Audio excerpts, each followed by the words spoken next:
Hallelujah. യേശുവിലേറ്റവും പ്രിയമുള്ള സഹോദരി സഹോദരന്മാരെ, നല്ലൊരു ദിവസം അച്ഛൻ ആശംസിക്കുന്നു. പ്രിയമുള്ള മാതാപിതാക്കളെ, സഹോദരി സഹോദരന്മാരെ, കുഞ്ഞുമക്കളെ, ഇന്ന് ധ്യാനിക്കാൻ പോകുന്നു. എങ്ങനെ നമുക്ക് വിജയിക്കാം, എങ്ങനെ നമുക്ക് അനുഗ്രഹം പ്രാപിക്കാം, എങ്ങനെ നമുക്ക് സമൃദ്ധി ഉണ്ടാകാം, എങ്ങനെ നമുക്ക് മറ്റുള്ളവരുടെ ജീവിതത്തിലേക്ക് പോസിറ്റീവായി ഇടപെടാൻ സാധിക്കും. അതുപോലെ തന്നെ നമ്മുടെ ജീവിതത്തിൽ എങ്ങനെയാണ് മറ്റുള്ളവരെ പോസിറ്റീവായിട്ട് ഇടപെടുന്നത്, അതിലൊരു വഴിയാണ് ഇന്ന് നമ്മൾ ധ്യാനിക്കാൻ പോകുന്നത്, പ്രാർത്ഥിക്കാൻ പോകുന്നത്. എല്ലാവർക്കും ഏറെ ഇഷ്ടപ്പെട്ടൊരു കാര്യമാണ് വിശ്വസ്തത. നാം മറ്റുള്ളവർ വിശ്വസ്തനാവുമ്പോൾ എല്ലാവർക്കും നാം സ്വീകാര്യനാകും. പ്രത്യേകിച്ച് ദൈവത്തോട് നാം വിശ്വസ്തനാവുമ്പോൾ ദൈവം നമ്മെ സമർത്ഥമായി അനുഗ്രഹിക്കും. അപ്പൊ നമ്മളിന്ന് ധ്യാനിക്കാൻ പോകുന്ന വചനഭാഗം സുഭാഷിതങ്ങളുടെ പുസ്തകം 28 അധ്യായം 20 വാക്യം. ഈ വചനം ഇപ്രകാരമാണ്: വിശ്വസ്തൻ സമർത്ഥമായി അനുഗ്രഹിക്കപ്പെടും.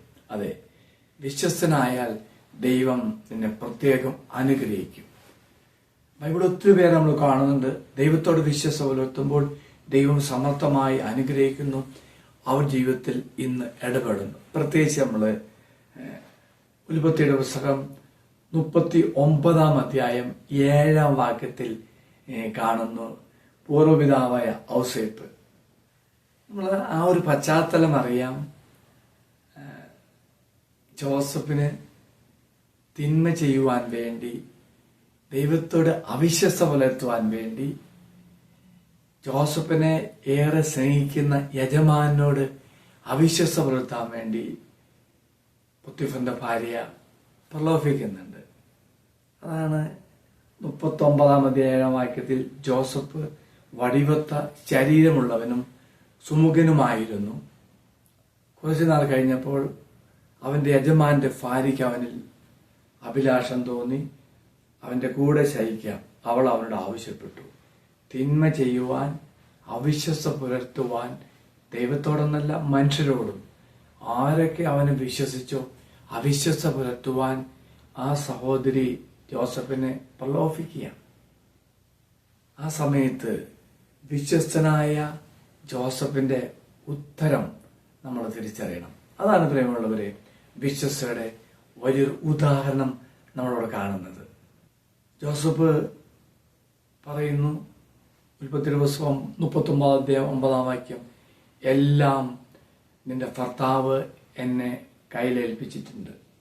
എന്നിട്ട് ജോസഫ് പറയുന്നുണ്ട്, എന്നേക്കാൾ വലിയവനായി ആരും ഈ ഭവനത്തില്ല. എന്റെ മേൽനോട്ടത്തിൽ നിന്നും നിങ്ങളെ അല്ലാതെ മറ്റൊന്നും അവൻ മാറ്റി നിർത്തിയിട്ടില്ല. ജോസഫ് അത് ആ മകളോട് പറയുക, അത് നിങ്ങൾ അവന്റെ ഭാര്യ ആയതുകൊണ്ടാണ്. എന്നിട്ട് ജോസഫ് ആ സഹോദരൻ എന്താ പറയുന്നത്, ഞാൻ എങ്ങനെയാണ് ഇത്ര നീചമായി പ്രവർത്തിച്ച് ദൈവത്തിന് എതിരെ പാപം ചെയ്യുന്നതെന്ന്. അതാണ് പ്രിയമുള്ളവരെ, വിശ്വസ്തയുള്ള വ്യക്തിക്ക് പാപത്തോട്, തിന്മയോട് കോംപ്രമൈസ് ചെയ്യാൻ പറ്റത്തില്ല. എന്തു വില കൊടുത്താണെങ്കിലും, എന്ത് ത്യാഗമെടുത്താണെങ്കിലും ദൈവത്തെയും ദൈവ നിയമങ്ങളെയും സത്യത്തെയും മുറുകെ പിടിക്കും. അവർ കോംപ്രമൈസ് ചെയ്യത്തില്ല. ജോസഫ് കോംപ്രമൈസ് ചെയ്തില്ല. കോംപ്രമൈസ് ചെയ്തായിരുന്നെങ്കിൽ അവൻ ജയിൽവാസം അനുഭവിക്കേണ്ടി വരത്തില്ലായിരുന്നു. പിന്നെ ഒത്തിരി ദുഃഖം അവൻ ജീവിതത്തിൽ വരുന്നില്ലേ? ആ ദുഃഖമെല്ലാം, ആ വേദനയെല്ലാം, ആ സഹനമെല്ലാം ജോസഫ് കടന്നു. എന്തിനു വേണ്ടിയാ? ദൈവത്തോട് വിശ്വസ്ത പുലർത്തുവാൻ, പാപം ചെയ്യാതിരിക്കുവാൻ, തന്നെ വിശ്വസിച്ച യജമാനോട് കൂറ് പുലർത്തുവാൻ, വിശ്വസ്തനാകുവാൻ. പ്രിയമുള്ള സഹോദരി സഹോദരന്മാരെ, ഇന്ന് നമ്മൾ ധ്യാനിക്കുന്നു, വിശ്വസ്തനാകാൻ വില കൊടുക്കണം, വിശ്വസ്തയാകാൻ വില കൊടുക്കണം. പക്ഷെ എന്ത് വില കൊടുത്താലും വിശ്വസ്തനായി ദൈവത്തോട് ചേർന്ന് നിൽക്കുവാനും അങ്ങനെ അനുഗ്രഹം പ്രാപിക്കുവാനും നമുക്കിന്ന് ശ്രമിക്കാം. നമ്മുടെ മുന്നിൽ ഇന്ന് അല്ലെങ്കിൽ സാഹചര്യങ്ങളൊക്കെ വരും, കോംപ്രമൈസ് ചെയ്യുവാനും തിന്മയോട് പക്ഷം ചേരുവാനും ദൈവം ആഗ്രഹിക്കാത്ത പലതോടും ചെയ്യാനും നമ്മുടേതായ ലോകത്തിലെ ആഗ്രഹങ്ങൾക്ക് അങ്ങനെ ചെയ്യുമായിരിക്കും, അങ്ങനെ തോന്നുമായിരിക്കും. എങ്കിൽ ഇന്ന് നമുക്ക് ഈശോയുടെ വാക്ക് കൊടുക്കുകയും ഒപ്പം നമുക്ക് പ്രാർത്ഥിക്കുകയും ചെയ്യാം.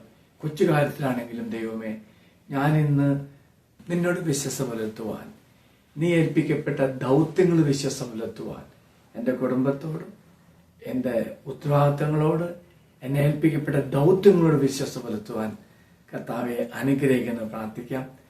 തീർച്ചയായിട്ടും ദൈവം നിങ്ങൾ അനുഗ്രഹിക്കട്ടെ എന്ന് പ്രാർത്ഥിക്കുന്നു. ഈശ്വര ആശീർവാദം തരാം. കർത്താവായ ദൈവമേ, ഈ പ്രിയപ്പെട്ട മക്കളെ സമർപ്പിച്ച് പ്രാർത്ഥിക്കുന്നു.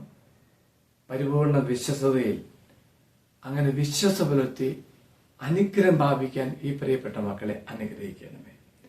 വിശുദ്ധ കന്യാമറിയം ഈ മക്കൾക്ക് വേണ്ടി മാധ്യസ്ഥം പ്രാർത്ഥിക്കട്ടെ. വിശ്വസ്തനായി ദൈവത്തോട് ചേർന്ന് നിന്ന് അനുഗ്രഹം പ്രാപിക്കാൻ കർത്താവെ ഞങ്ങൾ ഒരുക്കണമേ, ശക്തിപ്പെടുത്തണമേ. നമ്മുടെ കർത്താവായ ശമിശാകൃപയും പിതാവായ ദൈവത്തിന്റെ സ്നേഹവും പരിശുദ്ധാത്മാവിന്റെ സഹവാസവും നാം എല്ലാവരോടും കൂടെ ഉണ്ടായിരിക്കട്ടെ, ഇപ്പോഴും എപ്പോഴും എന്നേക്കും. ആമേൻ. ഒരു നല്ല ദിവസം എല്ലാവർക്കും ആശംസിക്കുന്നു. ദൈവം അനുഗ്രഹിക്കട്ടെ. Praise the Lord.